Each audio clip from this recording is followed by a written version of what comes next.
All right, welcome to the video.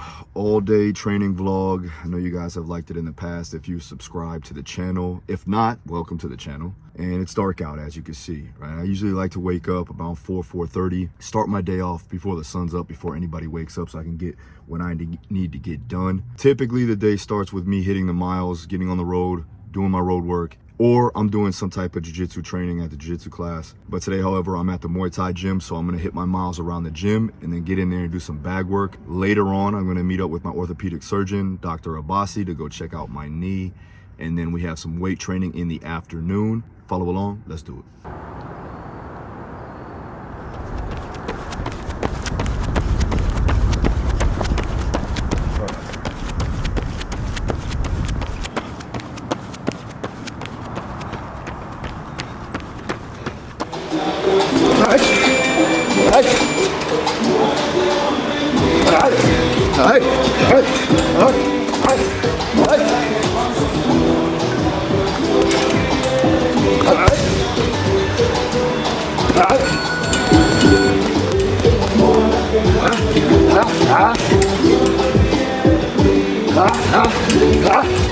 All right, so first round is freestyle. Yeah, just working combinations, staying active, moving. Second round is gonna be all power shots, all power leg shots. So a lot of power kicks. Third round is gonna be power punches. So hooks, elbows, strong ones. Fourth round, we're gonna go into more speed work. So I'm gonna be setting up punches, right, quicker kicks, and just getting more volume. The last round, back to freestyle for the finish. 5 rounds in 3 minutes.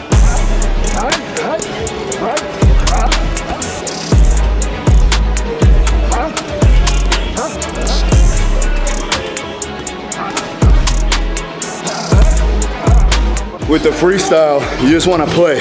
So just pick out certain things. When you hit the bag, think about your opponent being in front of you. Think about your sparring partner being in front of you. And also work your defense. Don't just sit there, hit the bag.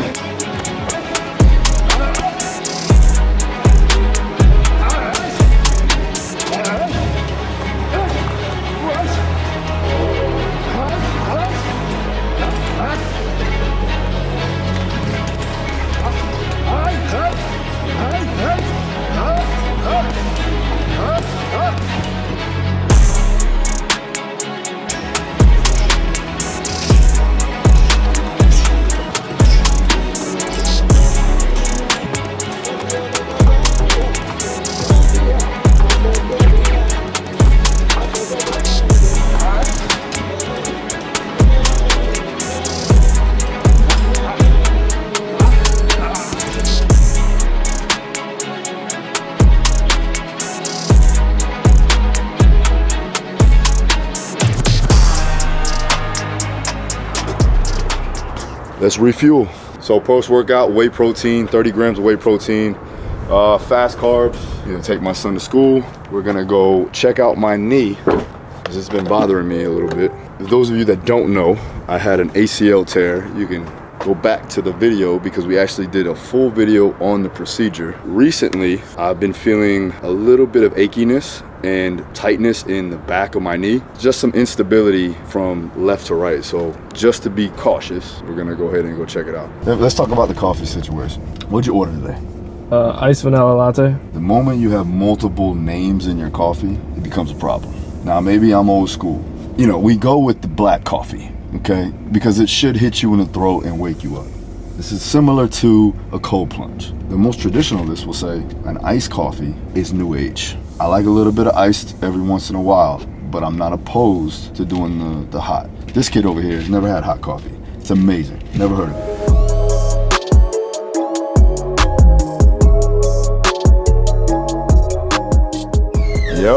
Yep. What's up, bro? I got a bone to pick with you. Why? Where's my picture at? On that wall. All right, you're right. You're right. You're absolutely right. Well, we gotta get it in the new office. Okay, all right. I was just checking. So it's popping every time I extend. Okay. Does it hurt? Yeah. This happened like right before I went to Vegas. And so to refresh everyone's memory, we did a right knee bone, tendon, bone, ACL reconstruction, medial meniscus repair. What year was that? 2020. 2020, so it's been 5 years, holy crap. Okay. I remember me like knee cutting and that's usually how it happens. But then afterwards, started to feel the pain. So before that, you were not having any issues like that would stop you from doing that? No. You did a good job. He did a good job. So I looked at your x-ray. The ACL tunnels look, normal ACL tunnels. You do have a little bit of narrowing of cartilage on the inside of the knee, the medial compartment of the knee. So a little bit of baby arthritis. Okay, bring this down. Let's put your quads next to each other. So is it just behind the kneecap that you feel that feeling, in the front of the knee, or more on the side? It was only yesterday when I was putting pressure down on it, putting force into it. That feels a little weird. Where I'm digging in right here? Yeah. So that's where we did that repair. We could do an injection to the knee. We could do like PRP injection into the knee, just to get some billions of growth factors in there and see how that makes things feel. Yeah, I did PRP before I left for Vegas, and it did help a little bit. Like what % better did you feel from the PRP? Probably about 75. 75? Yeah. For how long? 2 months. All right, so good thing. It's not a full tear. There's nothing really there that's standing out, but we are going to do some PRP treatment, which is platelet-rich plasma therapy. And basically what they're going to do is they're going to come take my blood, centrifuge it, get the platelets, and drive it into the knee to help with the recovery process and help with pain management. So really good to do, especially if you have like lingering issues or lingering injuries. You want it from the outside or the inside? Let's go. Want me to do it right there? Yeah, go inside. Go ahead.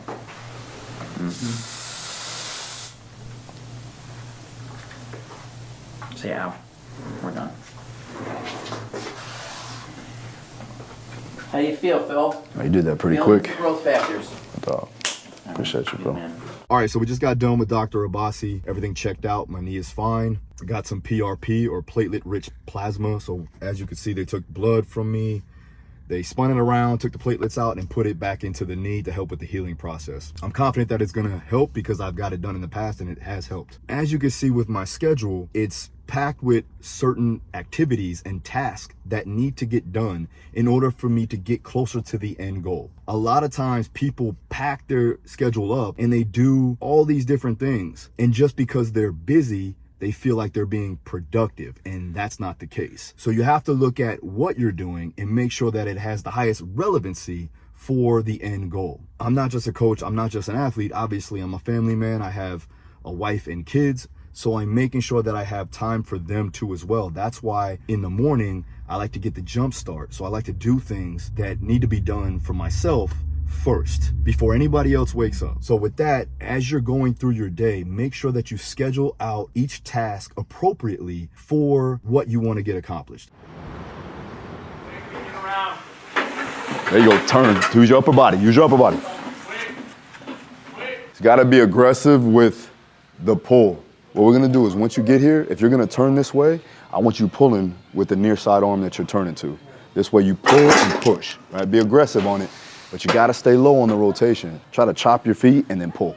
All right, so we got our young high school football player, he's 16 years old, doesn't look it. Me and Wyatt running him through his first initial assessment. We got a power assessment and a repeat power assessment that we're doing here on the sled. Let's go, let's go, let's go. Stay low, turn it, tight, tight, tight, go, go, go, go, go, go. 8-7-6. Much better. Do you do this with all of your athletes? For certain athletes, since he's a football player, repeat power sport, I like to utilize this, especially for him being more defensive end. He needs to be aggressive with his arms, so using the sled to help pull and push is it's good. It transfers over. For him, though, I want to also see his ability to recover in between these bouts of high intensity. Big drive, drive your knees.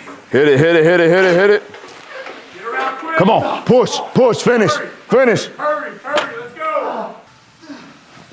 11-13. All right, all right, all right. Fucking pushed it on that last one. Well, it's not the last one. Not the last one. He's got 10 more. Yeah, get there. Let's go. All the way through. All the way through. All the way through. Good. Come on, brother. 6:07. Gotta finish. Gotta finish. Stand up. Catch your breath. All right, so we got to 5 rounds on the repeat power. There's been some considerations. Good. Obviously, he's done conditioning this morning with his team, and we already got a power assessment done. Plus, he went through a full assessment for just pure power. So we're gonna leave it at this. Within the 6 weeks, we're gonna go ahead and retest him. All right, so here we go. We got upper body strength. Coach Wyatt's with me. We're gonna start off with a floor press, doing a compound lift, and then work our way into accessory exercises. This is more of a hypertrophy phase, so today is gonna be more volume. We're gonna get after it, so let's do it. So this is something new that you probably haven't seen in any of your local gyms. We got a floor press, bench press. Some of you may say, well, why? Because it's a floor press, you should be doing it on the floor. But sometimes you just don't wanna go lay down on the floor. For me personally, I wanna protect my pecs. I've had several pec tears and bicep tendonitis. I don't wanna get too deep with the bench, but we are gonna go somewhat heavy, and we're gonna be limiting our range of motion for this because we're just purely working on strength endurance. Doing 6 reps, limited range of motion. Right, so our goal is to work on mid-range to lockout, right about shoulder width. Pack the shoulder blades down, squeeze the bar. Think about punching to the ceiling, right? So knuckles are facing the ceiling, squeezing the bench with my inner thighs, right? Chest is tall, I'm bringing it down. Elbows touch, and then drop.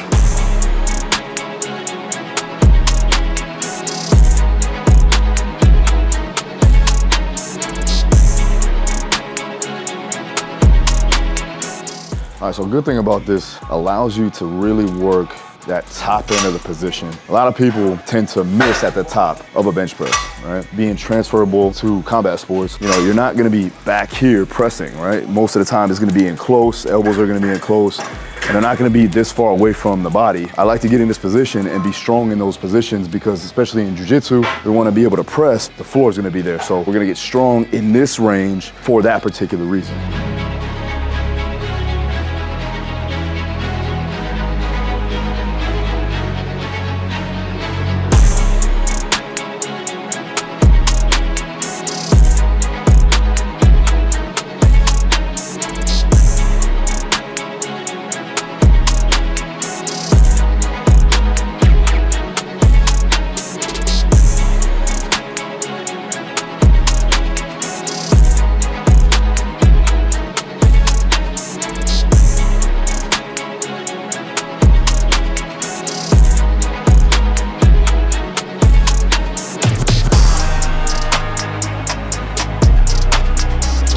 Work, down and up, drive, come on, work, get it, finish,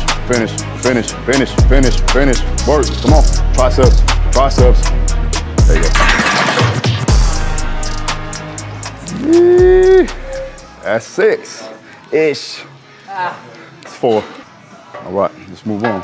Incline bench press, about a 45-degree angle, all right? So we're hitting upper pecs and a little bit of anterior delts too as well. Now we are gonna work on getting a full stretch, full range of motion, because this is more for muscle hypertrophy. So I'm gonna start with a manageable weight. We're just gonna work our way from 70s all the way up to about 90, 95 pounds. We're gonna keep the rep ranges around 8 to 10 repetitions with an RIR of 1 to 2.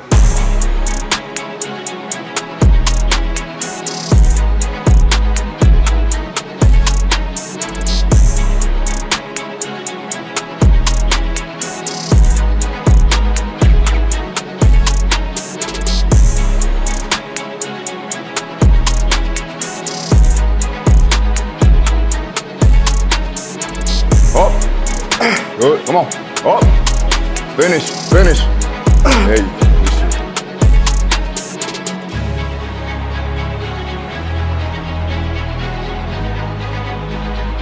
So you start to go here, and boom, all right, I got 1. Okay, hold it there, because you're strong here at the top range. You're strong here, right?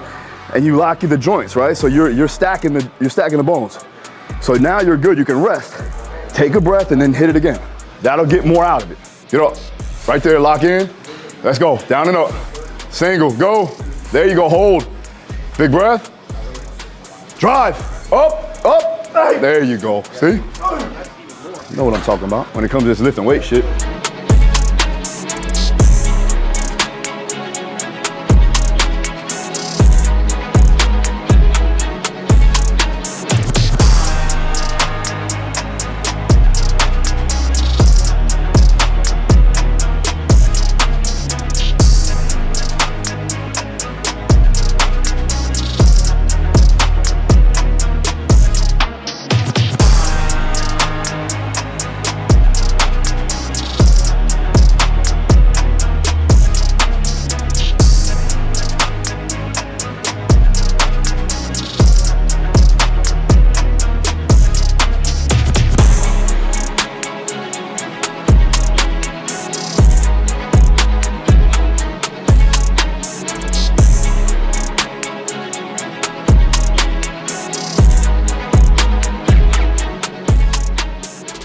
All right, guys, so here we go. Final meal of the night. Got my boy Griff.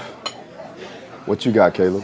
What you got? A little crusted thing? That's your go-to. I just got me a little petite filet. I'm gonna go ahead and eat something a little bit later. But good day. Hope you guys enjoyed it. If you want to see more like this, I think we're gonna do more vlogs. Make sure you hit the comments down below. Let me know. If you like it, hit the like button.